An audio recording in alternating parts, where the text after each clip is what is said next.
Hi, Adrian. How's it going? So I think you just scared everyone in the audience.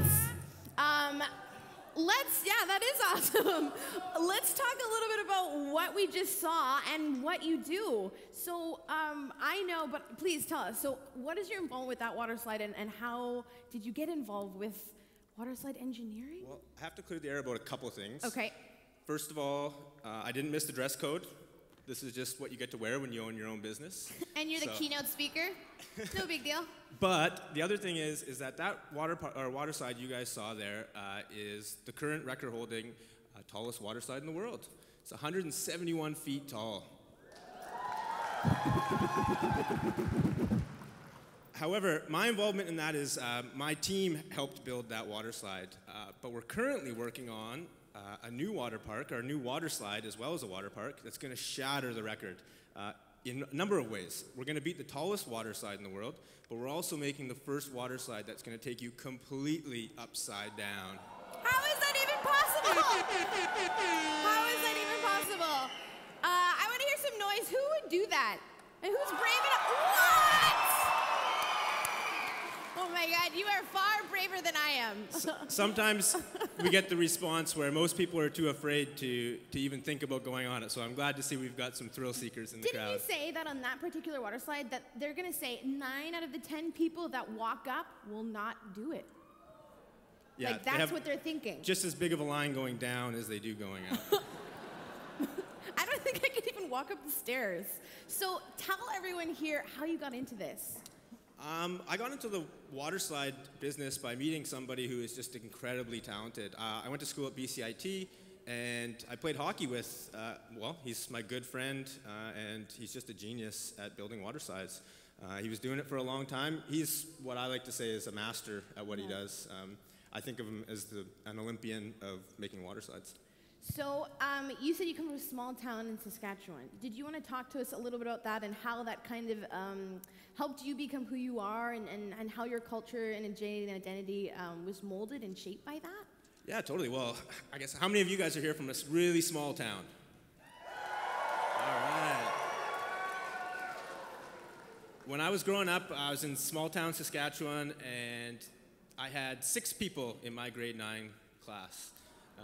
He was 7th. He was the 7th. I was the 7th, yeah, I was the 7th.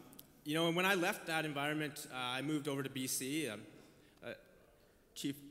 Grand Chief Ed John was calling me a tumbleweed earlier today.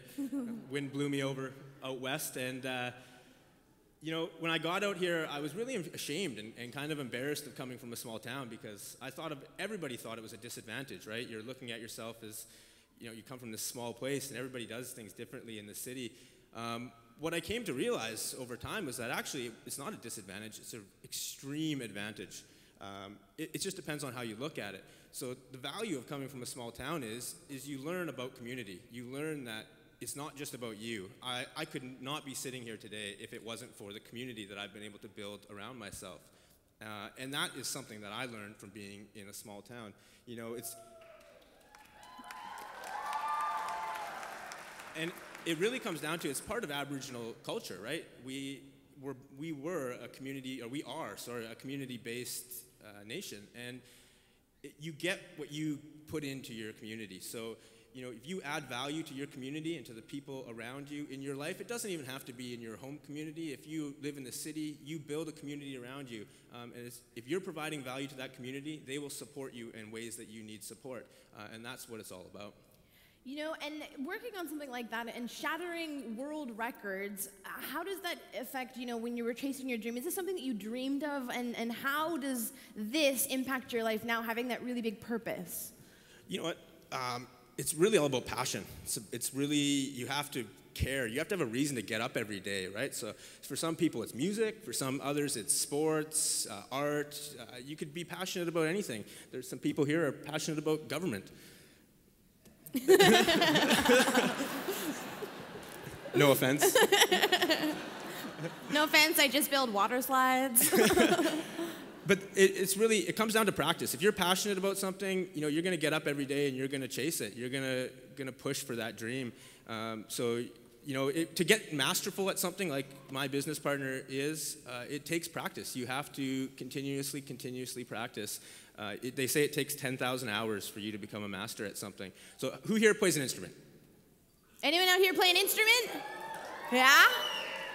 All right. If you've been playing an instrument since you were, I don't know, let's say 5 to 10 years old, there's a good chance you're 3/4 of the way towards being a master at that instrument. There's things that you do daily that you don't even realize that you could become masterful at. It really just takes persistence and being passionate about it. So we also have so many wonderful young people here about to spend 3 days learning and educating. Can you talk to us a little about your passion and about how your work ethic and your dreams and your culture have all affected you to be able to do what you do today, and advice that you would give them to be as successful as you are? Wow. Just a small thing. Small question? Yeah. I forgot the first half of the question. Reveal your soul to them. You know what? Wow, you're gonna have to tell me the first part of the question. I honestly forget it. How has your education, your culture, your background, your identity really affected who you've become? I gotcha. Yeah, so you know what? In this day and age, education is at your fingertips. When I was in high school, even when I was at BCIT, I never took notes. But I don't learn that way, right? I learn from visualizing, from hearing stories. It's just how I learn, and I've learned that about myself. And I've really become a lifelong learner, is what I like to call it.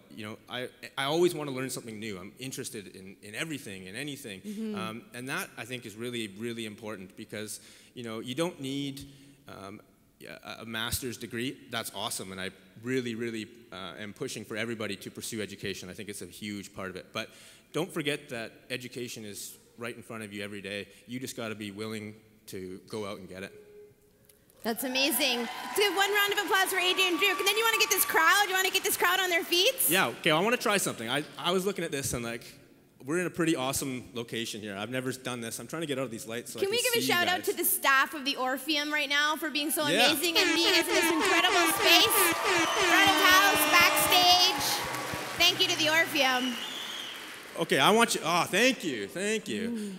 Okay, I'm gonna get you guys to stand up and make some noise. If you answer yes, hold on. I want you to stand up and make some noise if you answer yes to any of these questions. So how many of you came from a really, really small town? Get on your feet.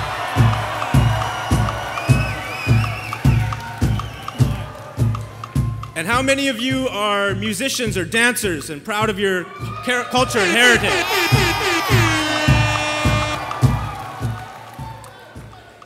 How many of you guys can speak your own language?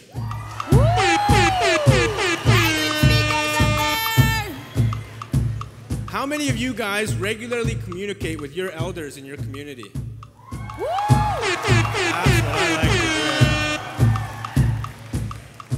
The last message I want to leave you with is that your culture and your community is not a disadvantage. It's an absolute advantage, and you guys need to own it. Go get them. Round of applause for Adrian Duke! Thanks, Adrian.